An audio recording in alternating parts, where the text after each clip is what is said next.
Hello, good evening সবাইকে। তো দেখো, এখন বাজে বিকেল 4টে আর আমি উঠোন ঝাড়ু দিতে চলে এসেছি।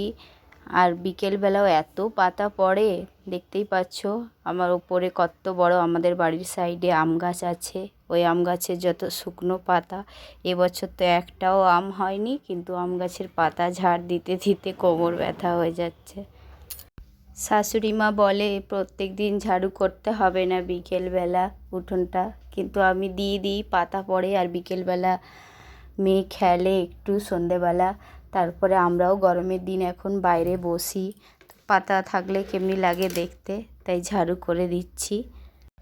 এখনও ঘরের ভেতরটা ঝাড়ু করা বাকি আছে, তো ভাবলাম আগে বাইরেটাই করে নিই। ভেতরে মেয়ে এখনও ঘুমোচ্ছে, শাশুড়ি মাও ঘুমোচ্ছে, তারপরে যাব মেয়েকে উঠাতে একটু পরে।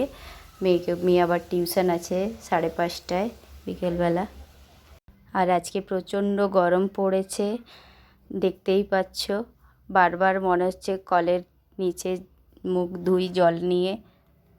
দেখো, বাইরে ঝাড়ু করে এবার এসে দেখছি মেয়েও উঠে গেছে, শাশুড়ি মাও উঠে গেছে, তো ঘরটা তাড়াতাড়ি করে একটু ঝাড়ু করে নিচ্ছি। এখনও রোদ্রের কত তেজ, 4:30 বাজে, তাও দেখো, দেখে বুঝতে পারছো কত রোদ।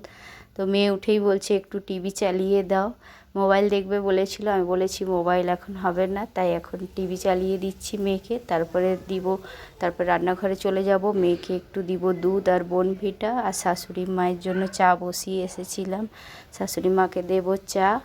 তারপরে মেয়ে দুধটা খেয়ে নিলে মেয়েকে তৈরি করে নিয়ে যাব টিউশন পৌঁছাতে। মেয়ে টিউশন দিয়ে এলে তারপরে সন্ধে দেব। আর রোজ বিকেলে ওই একই কাজ, এই সব কাজ করতে করতেই আবার সবাই কেটে যায়।